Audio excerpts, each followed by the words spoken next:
All right. This is. All right, are we live? And something just fell down upstairs. The gate. Okay. This is Michael Ellis, also known as Elias the Artist. And. Oh, no. What was that? Okay. Anyways, takes two salts. So, they say.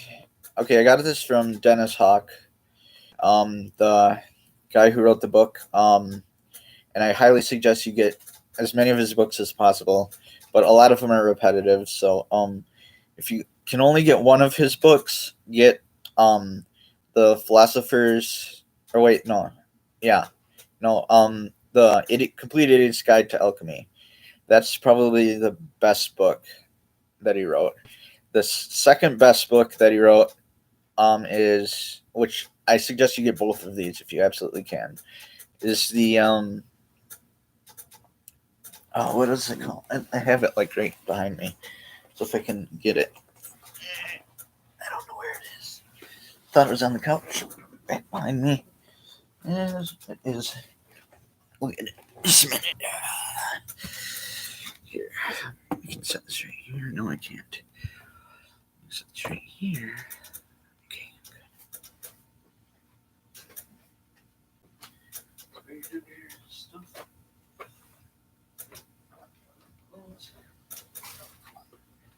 Oh, there it is.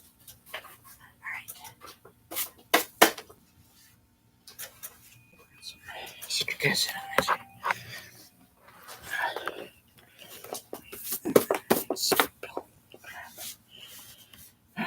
I'm such a mess.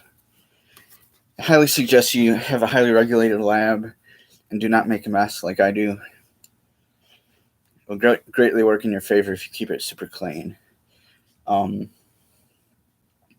Yeah, it's not healthy to have a messy lab. This is the other book I recommend, The Sorcerer's Stone, A Beginning Guide to Alchemy. And then, of course, I also recommend my two books, Let Into Gold, The Beginning of the Golden Age of Alchemy, I think that's what it's called. Yeah. And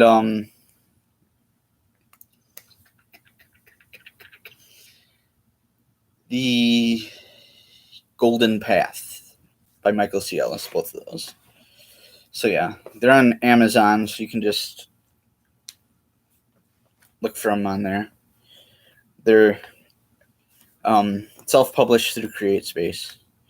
Or, well, CreateSpace shut down, but it's like Kindle Direct Publishing or something like that now. So yeah, and they're also on Kindle, so you can download the slightly less costly, but I highly suggest you get the paper version because I don't trust computers and everything electronic to stay available forever. There's a reason we have print and like physical copies of books. There's a good reason for that. Throughout history, yes, we've had electronic things, but that's new, and it's not always going to be there.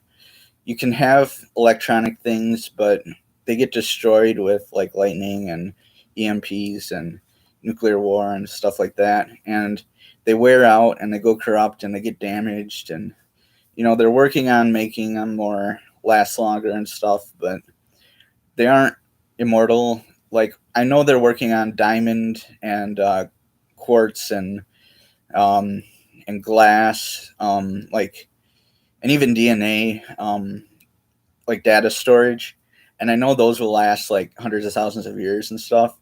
So those are obviously like a step in the right direction, and but paper books can't beat them. And there's these old like books, in rare book collections, and like emergency, it sucks the air out of the room when stuff starts on fire and kills everyone in the library. But at Yale, I just read that, and yeah, there's some really old books around.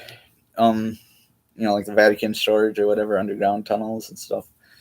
There's an earthquake, so they had to hire people to re-engineer it, because there's some underground tunnels and stuff with all these secret things that the Vatican owns, and their little secret stuff. So God knows what's under there. Like literally, God knows, but that's beside the point. Sorry, I just had to make that joke. I know it was a little offensive, but just humor. So, alchemy. Okay, about the alchemy. My recent discovery. Sorry, my hair's messy. 2 salts. It takes 2 salts. Okay, Dennis Hawk, at the beginning of his introduction, Complete Idiot's Guide to Alchemy book, says throw in some sodium bicarbonate. Now, if you're going to be boiling anything, I don't suggest you use sodium bicarbonate, but you can. I mean, it'll boil up and froth, and then it'll like spray up and volcano and into your receiver if you're distilling, and up your reflux labware and stuff. So, I mean, that there's that. If you use too much, if you just throw a big cup in or something, like it'll be too much. But if you're using just a little bit, that shouldn't be an issue. If you have like a actual rounded flask, like a boiling flask or something, like Erlenmeyer flasks, I don't suggest those if you're using baking soda, because it'll just be a volcano. Like, it's literally in the shape of a volcano. So, I mean, it just goes right up the sides of it. And so yeah, baking soda number 1. The reason why, I don't know. It just needs the carbon element. For the transmutation or something. I mean, maybe you could use dirt instead, but I don't know. Either sodium bicarbonate or the dirt. Either or. Just so you get the carbon element in there in your solution, or the carbonic acid. For some reason, that seems to be important. But if you use that, it renders your electrodes inert, so they can't actually do electrolysis. They'll do electrolysis, but they'll just make bubbles and eat away at your solution.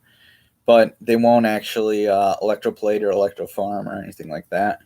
So to do that, you need to get like the anode sludge, which you then take and do operations on to create metals and interesting stuff with. To do that, you need to introduce something that'll make it conduct. So I found that sodium chloride works, just regular salt, but if you leave it running too hot too long, it'll smell like bleach and stuff, and it'll gas the whole room. But citric acid works too. I think magnesium sulfate would work, but I'm not sure on that 100%. Lemon juice, vinegar does not work. So those are my observations. I mean, like sodium chloride, you can just buy a big bag of water softener salt, and that'll last you for a month, or not like a month, for a couple of months or something. So if you use it wisely, because we just want enough to conduct, nothing more. The sodium bicarbonate will take care of the rest. So that's all I wanted to say. Thanks for watching. This is Michael Ellis.